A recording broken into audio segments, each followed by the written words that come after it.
We've taught a lot of this at YC already, but it's all been off the record. And this is the first time that a lot of what we teach in YC is going to be on the record. Guest speakers are going to teach 17 of the 20 classes. Every guest speaker has been involved in the creation of a $1 billion+ company. So the advice shouldn't be that theoretical.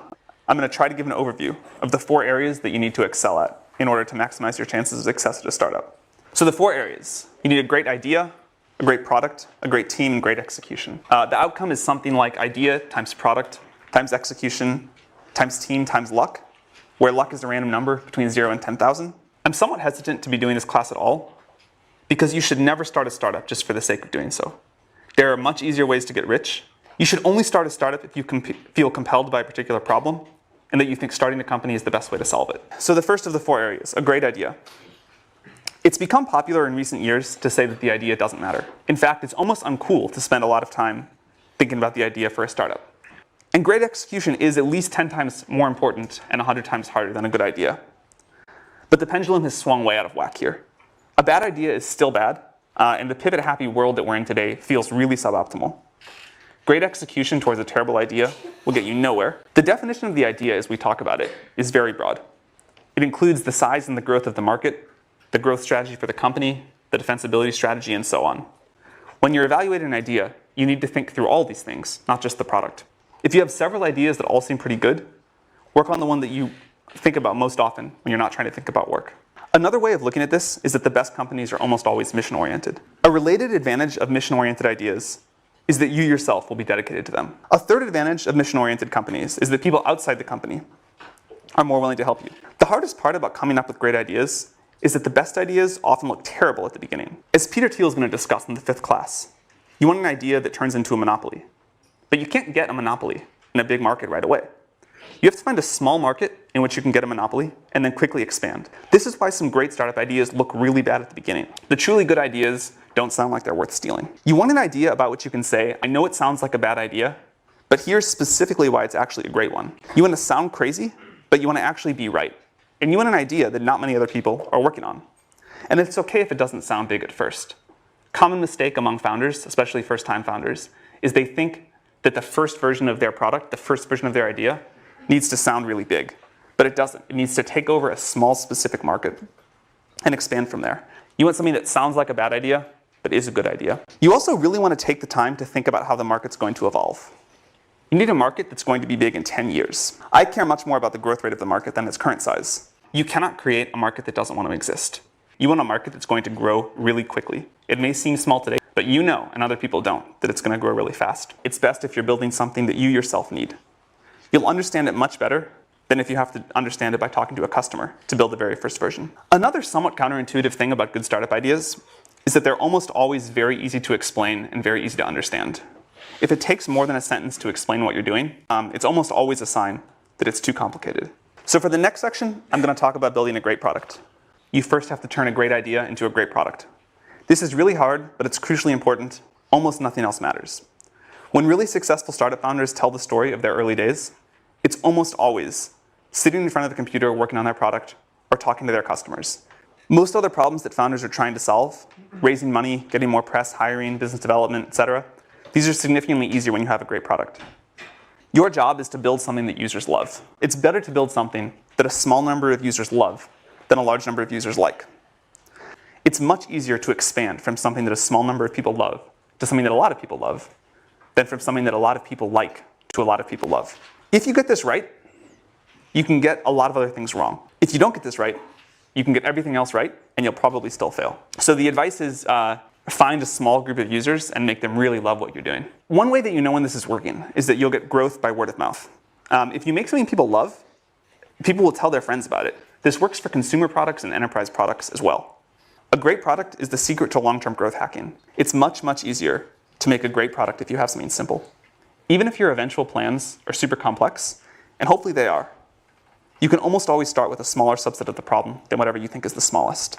And it's hard to build a great product, so you want to start with as little surface area as possible. Another reason that simple's good is because it forces you to do one thing extremely well. And you have to do that to make something that people love. You need some users to help with the feedback cycle. But the way to get those users is manually. You should go recruit them by hand. Don't do things like buy Google Ads in the early days to get initial users. Ben Silverman, when everyone thought Pinterest was a joke, recruited the initial Pinterest users by chatting up strangers in coffee shops. He really did. He just walked around Palo Alto and said, will you please use my product? This is an important example of doing things that don't scale. If you haven't read Paul Graham's essay on that topic, you definitely should. You want to build an engine in the company that transforms feedback from users into product decisions. Then get it back in front of the users and repeat. You should make this feedback loop as tight as possible.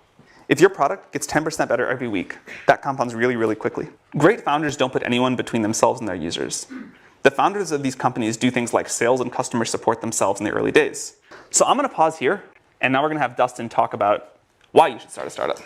But yeah, so Sam asked me to talk about why you should start a startup. So the 4 common reasons, just to enumerate them, are it's glamorous, you'll get to be the boss, you'll have flexibility, especially over your schedule. I think the reality is just, not quite so glamorous. There's there's an ugly side to being an entrepreneur. And also just more importantly, what you're actually spending your time on is just a lot of hard work. And then also it's really quite stressful. When you're an entrepreneur, you have fear of failure on behalf of yourself and all of the people who decided to follow you. So if you're an employee of a startup and things are stressful, it's not going well, you're unhappy, you can just leave. For a founder, you can leave, but it's very uncool, pretty much a black eye on the rest of your career, so you pretty much don't. So if you're lucky and you have a bad startup idea, you fail quickly, but most of the time it's not like that. Ben Horowitz likes to say, the number 1 role of a CEO is managing your own psychology. It's absolutely true. So another reason people, especially if they've already had a job at another company, you tend to develop this narrative of the people running this company are idiots. I'm going to start a company and I'm going to do it better. The reality of these decisions is pretty nuanced. The people you thought were idiots probably weren't idiots. They probably just had a really difficult decision in front of them and people pulling them in multiple directions. But really the game I'm playing is who do I disappoint the least? So a subset of you're the boss is you have flexibility. So maybe you don't intend to work all parts of the day, but you might not get to control which ones. If you're an entrepreneur, your team will really signal off what you're bringing to the table. And so if you take your foot off the gas, so will they. So this is the big one. So this is the one I hear the most, especially candidates applying to Asana. I'll have much more impact on how that company does, and I'll have more equity, so I'll make more money as well. So let's examine when this might be true. If you joined Facebook a couple years into its existence, you made $200 million. This is a huge number. Even if you joined Facebook as employee number 1,000, so you joined it in 2009, you still made $20 million. That's a giant number. And that's how you should be benchmarking when you're thinking about what might I make as an entrepreneur. So moving over to the table on the right, these are 2 theoretical companies you might start. If you're really well suited to this, you might have a really good shot at building a $100 million company. And then your share of that company is pretty likely to be about 10%. This certainly fluctuates. Some founders have a lot more than this, some have a lot less. So why is this financial reward and impact? I really think that financial reward is very strongly correlated with the impact you have on the world. Let's talk through some specific examples and not think about the equity at all.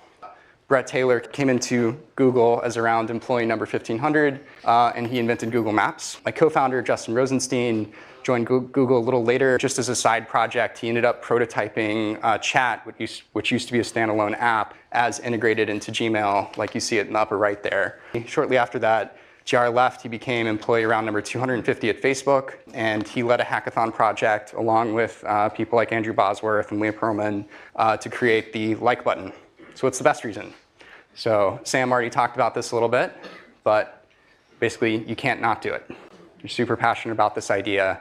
You're the right person to do it. Can't not do it in 2 ways. One is you're so passionate about it that you you have to do it. You're going to do it anyway. And this is really important because you'll need that passion to get through all of those hard parts of being an entrepreneur that we talked about earlier. And then so the other way to interpret this is the world needs you to do it. So this is sort of validation that the idea is important. It's going to make the world better. And then the second way to interpret this is the world needs you to do it. You're actually well suited to this problem in some way. If this isn't true, it may be a sign that your time is better spent somewhere else.